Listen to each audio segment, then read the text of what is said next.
Ooh, what up, gang? What up, squad? It's your boy, AreYouTherious, the realest, the coolest, the trillest young king on YouTube platform as we speak. Welcome back for another lit banger, man. After I started getting back on my Larry Bird stuff. I remember I started like a series, I guess you could say. But I was trying to do like the five best positions of all time in basketball. So I started with point guard, and I stopped. You know what I mean? I always lose track of my, you know what I mean? So I'm like, let me get right back on track. So we got the 10 top shooting guards of all time. Now this video is 4 years ago, so I just want to throw that out there. I couldn't find a newer one. Maybe if y'all could find a newer one, I can watch that one or whatever. But this is the best we got, so we're gonna have to do what we got to do, baby. If you're new, subscribe, like the video, comment some more bangers, and if y'all disagree, comment what y'all think. Who should be number 1, 2, 3, whatever. And yeah, let's get it, man. What's up, YouTube? It's the one and only Legend of Winning, aka Low, and I'm back with another video. Now, this video is pretty self-explanatory, so I don't believe I have to go into any deep details with the intro. It says it directly in the title. These are my top 10 shooting guards of all time. You gotta think about all the top 10, like all the shooting guards, bro. You gotta think of all of them. However, before we get into the video, I do want to say that this is part of a series on my channel where I'm breaking down not only my top 10s list for each position, but also I am concluding the evolution series for each position as well. So early on this month, I not only gave you my top 10 point guards list, but also the evolution of the point guard position. I'll make sure I leave all of that at the end of the video, as well as in the link in the description. And I say all of that to say, if you want to be caught up on everything, make sure you hit the subscribe button and notification bell so you can be updated when I upload all of these videos. I plan to upload a lot within next week, so again, make sure you're updated. But with all that being said, let's get right into the video. Coming in at number 10, we have Ray Allen. Ray Allen at number 10 is crazy. He was the most clutch shooting guard that I've ever seen. That nigga would wet a shot from anywhere on the floor. I promise you, if they put like Klay Thompson ahead of him, this list is bull. Allen is a 6'5" shooting guard who spent 18 seasons in the NBA. Within his time in the NBA, he had a playing style that was very impressionable on the following generation, so much so that many people, including myself, would partially credit him for popularizing the three-point shooting that he innovated throughout his time in the league. His ability to torch his opposition from behind the arc was felt while wearing 4 different jerseys. First, he played in Milwaukee as he led the Bucks to a 2001 Conference Finals appearance. His second stint was in Seattle, where a majority of his prime was played in, as he was able to average nearly 25 points per game in his 4.5 years playing for that organization. And famously, I remember in the video game, I used to play with him every time. I used to beat my brother's ass because I used to be able to just shoot from anywhere and make that. He played for the Boston Celtics as one of the big three, playing alongside Kevin Garnett and Paul Pierce, won a championship in 2008, made another finals appearance in 2010, and ended his career playing for the Miami Heat, where he not only won another championship, but also made one of the greatest shots in NBA history. When it was all said and done, Ray Allen averaged roughly around 19 points a game, 4 rebounds, shooting 45% from the field, and impressively enough, 40% from behind the arc. And because of that, he also ended his career with the most three-pointers made by a noticeable margin. And before I forget, he also ended his career scoring over 24,000 points, a 10-time All-Star, and made an All-NBA team twice. Coming in at number 9, I have Tracy McGrady. T-Mac is that boy T-Mac, a 6'8" shooting guard whose career I still would put Ray Allen above T-Mac. Began in Toronto while playing alongside his cousin Vince Carter, but his career really took off when he made the transition to play for the Magic. While in Orlando, McGrady quickly proved that he had the ability to be one of the greatest scorers the league has ever seen, and a great example of this is what he was able to accomplish in 2003 when he not only led the league in scoring, but did so while averaging 32 points per game while shooting 45% from the field and 38.6% from behind the arc on 6 three-point attempts. He would continue his scoring escapades throughout the I take that back. following year, but unfortunately his productivity really wasn't that impactful, in large part to do with his running mate Grant Hill being plagued with injuries. Because of this, McGrady would take a different path in his career in the summer of 2004 and sign with the Houston Rockets, where he would have the ability to play alongside Yao Ming. In Houston, he would not only continue to be, again, one of the greatest scorers the league has ever seen, but also piece together some very impressive regular season runs. Unfortunately, though, those runs would never really translate into postseason, partially because T-Mac himself dealt with injuries that cut his prime significantly short. However, at his peak, McGrady was able to piece together 7 All-NBA caliber seasons, as well as receive the 2001 Most Improved Player of the Year award to go along the 2 seasons where he led the NBA in scoring. Coming in at number 8, I have George Gervin. George Gervin was a 6'7" I don't know who the hell that is. shooting guard who was given the name Iceman due to his cold scoring touch. Because when discussing some of the greatest scorers of all time, the original Iceberg Slim should be brought up in that conversation more often. He led the NBA in scoring 4 times. The most impressive season was the 1980 season, where he was able to lead the league while averaging 33 points a game while shooting 52, nearly 53% from the field, and also 85% from the free throw line. And despite Gervin playing less than 800 games in the NBA, he still was able to accumulate over 20,000 points. And to be clear, those 20,000 points do not include anything he produced in the ABA. What's even more impressive is what Gervin was able to accomplish in 1979 as he led the San Antonio Spurs to the conference finals and pushed the Bullets to a Game 7. And in that Game 7, he dropped 42 points.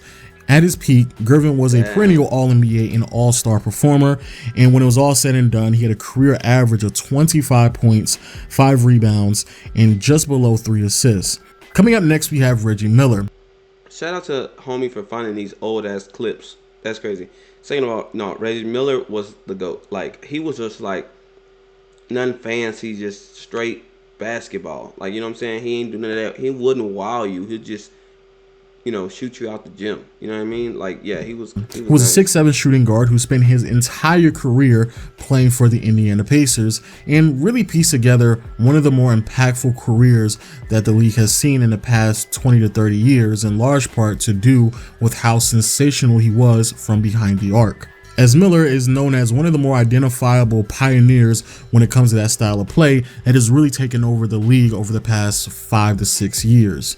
Thanks to his contributions, not only does Reggie Miller have the second most three-pointers in NBA history, but also is one of the very few players to ever have a 50-40-90 season. Also, when it was said and done, Reggie Miller finished his career with over 25,000 points, was a 5-time All-Star, and a 3-time All-NBA recipient. Now, even though that may not sound a lot, especially in context to the players I have below him, the one thing that really separates him from a lot of his peers, even on this list, some of which are even ahead of him, is his postseason success. For a player who never played alongside another all-time great, there was a stretch in Reggie Miller's career where he had the ability to lead the Indiana Pacers to a conference finals rather consistently. And a huge reason for this has a lot to just do with Reggie Miller's heroics. But with that being said, in an attempt to be transparent, honestly, these first 4 names are really hard to rank in my opinion, in large part because their pros and cons vary drastically from one player to the next. So please don't hold me to these rankings because honestly, I could feel completely different tomorrow. Coming in at number 6, I have Clyde Drexler. That nigga's like I feel completely different tomorrow. No, I feel like Clyde should be higher because like he would run Michael Jordan up out the gym too. So like I feel like Michael Jordan, he should be like a little higher, but I mean, I think 6 is still pretty good. And if you follow me on Twitter as well as on the community posts on this channel, you'll know that I had a hard time ranking. Hey, look, that's him and Jordan right here. They say he should take Jordan to work with a pail and a hard hat, nigga. I'm telling you. And Clyde Drexler, largely because he checks off all of the boxes that you would expect from an all-time great. So, statistically speaking, Clyde the Glide is one of the more impressive players in NBA history. He is top 35 in both points and assists, as well as top 10 in total steals all time. And then when it comes to rebounding, he is one of the best rebounding perimeter players the league has ever offered. Then when it comes to the impact that he had on winning, Drexler led the Portland Trail Blazers to some of the more successful seasons in franchise history. To be a bit more specific, between 1990 to 1992, the Trail Blazers made 3 straight conference finals appearances, 2 of which translated to finals appearances, and again, Clyde Drexler led those grossly underrated teams to a massive amount of success. And once his time in Portland concluded, he transitioned to the Houston Rockets in the middle of the 1995 season. And a part of his career that I honestly believe does not get talked about enough is that when he was in Houston, he immediately became one of the more impressive second options the league has ever seen. Unfortunately, it was short-lived, but by the end of the 1995 season, he was able to call himself a champion. Damn, that's crazy. I knew he didn't take the Trailblazers to the championship. I mean, I knew he didn't win the championship with the Trailblazers, but I'm happy to know that he ended up getting the ring, bro. You know, niggas like that, you want to see him get a ring. You know what I'm saying? Because they put in all the hard work. They done been in the league for a long time. You know, niggas, you know, they done way less than got rings way faster type shit. So, you know, love. The only box that Clyde Drexler doesn't check off is influence, which is why I have Allen Iverson. This nigga got AI at 5. Oh, man. I can't wait to see who the number 4, 3, 2, 1 spot is, because he got AI at 5. That's crazy. Iverson ahead of him at number 5. So AI should be number 1 just off of like his swag, his play, everything. Everybody wants to be like AI. We all wore headbands. We all wore wristbands. We all end up getting braids. Niggas wanted tattoos. I ain't getting tattoos not because of him, but I wanted tattoos back then. You know what I'm saying? Yeah, no. Allen Iverson had the NBA in a chokehold for a long time, bro. Iverson, very similar to Drexler, checks off a lot of the boxes as well. Crazy. Statistically, nigga love the shoes, bro. These shoes, I loved them. There was some AI shoes, the ones that zipped up, and they belonged to my homeboy. And he wore them out, you know what I'm saying? But even still, I wanted them bitches because, you know, I didn't have no AIs. I don't know what the fuck we was wearing at the time. So I bought them for like $100. They was beat, bro. I mean, when I say beat, I mean damn near a hole at the bottom. But I just wanted them that bad, you know what I'm saying? And I wore them bitches. he is an amazing player, especially when it comes to scoring, as he recorded nearly 25,000 points. He did so while leading the league in scoring for 4 times, and it doesn't even include his highest average, which was 33 points back in the 2006 season. And then when it comes to assists and steals, Iverson was dominant in those statistical categories as well. And then when it comes to team impact, he was able to lead the Philadelphia 76ers to some pretty impressive seasons. It wasn't as consistent as I think a lot of people remember. However, the one year that stands out the most is what happened in 2001, where he not only won league MVP, but also led the Philadelphia 76ers to the NBA Finals. But the one thing that really separates Iverson from Clyde Drexler outside of the MVP is his influence and impact on the game at large, especially when it comes to his innovation with the crossover move, as well as his individuality. This nigga cost up this nigga Gary Payton, bro. The glove. The nigga that was not finna let you score. He done crossed this nigga up and looked at him and shit. That he showed off the court. Coming in before we have James Harden. This nigga done put... Oh, hell no. I'm done. This nigga put James Harden above AI, bro. If I had to choose, I would choose AI. Like, I'm not saying I'm the biggest basketball guy. I'm not going to say that, right? I'm just going off of what I know. This is my opinion, just like this shit is his opinion. I would not put this nigga James Harden before AI. I wouldn't put him above like Clyde Drexler, Ray Allen. Like, hell no. This nigga,